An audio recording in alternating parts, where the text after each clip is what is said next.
An interesting article popped up on the web the other day, which I've linked below, and if you'll indulge me, I'd like to read you an excerpt. It's basically the University of Westminster has commissioned a study called Can Music Make You Sick? In the largest known academic study of its kind, a survey of over 2,200 musicians revealed that they are up to 3 times more likely to experience depression compared to the general public. Money worries due to precarious and unpredictable pay, plus the juggling of many different jobs, can exacerbate the issue, with poor working conditions cited as a major issue. Elsewhere, the report found sexual abuse, bullying and discrimination may also be prevalent, with the musicians' working environment prone to being antisocial and unsympathetic.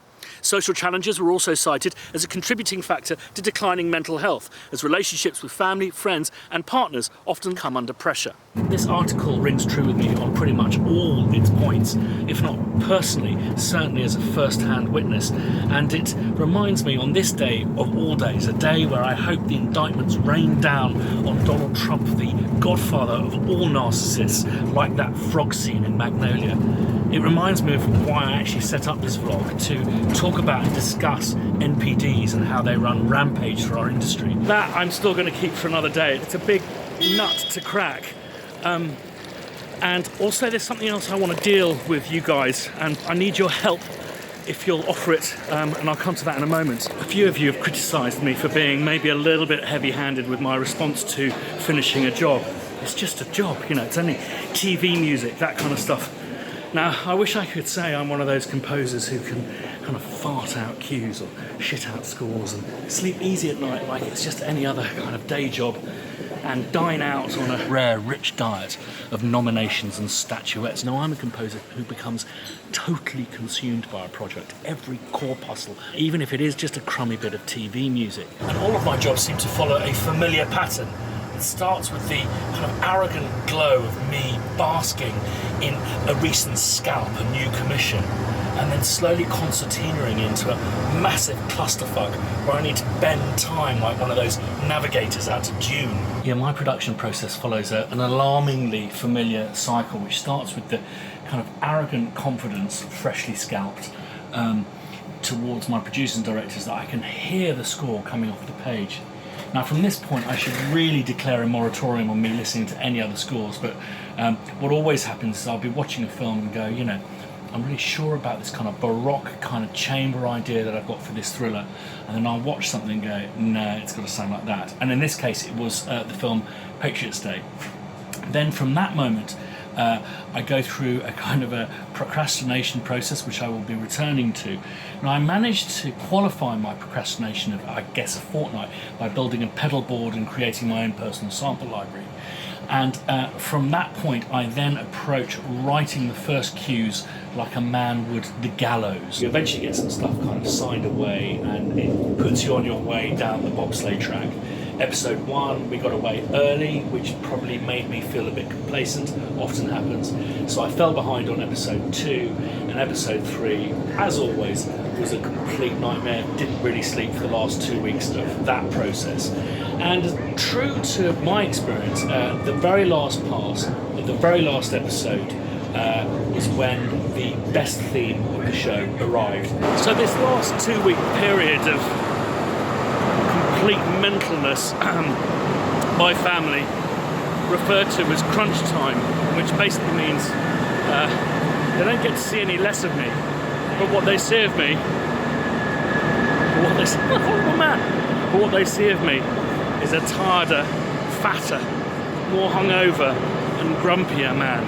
Which brings me on to something I'm asked a lot about, which is the balance of family and work, and something I've skirted around on this vlog, mainly because of stuff I suggested in film 26, I think it was, which basically the crux of that is that I come from a kind of conspicuous show business family, and I can see that by not protecting privacy, you can really burn innocence there. But I guess it's lovely to be here, a place that my dad worked extensively, and here the BFI, which is where my dad took me to see my first Buster Keaton movie, and also a film with my granddad Leslie Henson in. So it's a total honour to come here tonight to attend the cast and crew of Inside Number 9 and see 2 films that I've done the music to. Awesome. That's a version. Once you've got physically something, even if it's terrible, you can then sort of think, well, we've done it, we have got a script, and then you can go back and start it.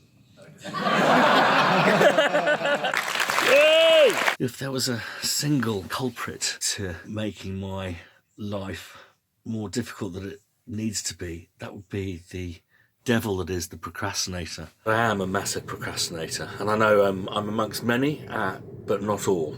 So before I start this polemic on narcissism, I'd like to do a piece on procrastination, and instead of kind of arrogantly stating stuff I don't know about as facts like I usually do, I'd really like to kind of throw some questions out to you guys to see if we can form a consensus. The reason I preface this film with this study about mental illness in musicians is not to imply that I'm barking mad, but I do think I'm probably touched with a little bit of something. And I don't know if this is cause or effect. I certainly don't feel different to how I did before I was a composer. I've always had very low self-esteem. It's just this industry seems to extract it out of me like a fucking NutriBullet. And I guess making the observation, mate, we're not at fucking war, this is meant to be entertainment, is both funny and truthful, but about as helpful as telling someone with depression to shake it off. I don't think you necessarily need to be bonkers to be in this industry, and I've seen hugely successful and wonderful composers who sit at both ends of the scale.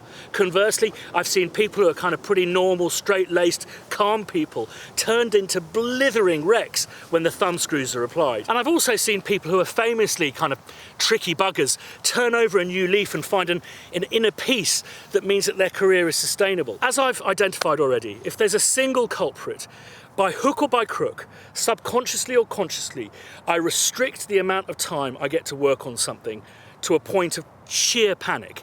And this, the procrastinator, is someone I want to understand better. So, I have 3 questions, if you'll oblige, and I would genuinely appreciate your feedback on this. Question number 1 is, do you yourself suffer from procrastination? If so, how does it manifest? Question number 2 is, do you have an opinion on what possible Darwinian benefit there is to it? Does it hamper your work, or do you think it is necessary? And the third and final question is, what coping strategies do you have for it?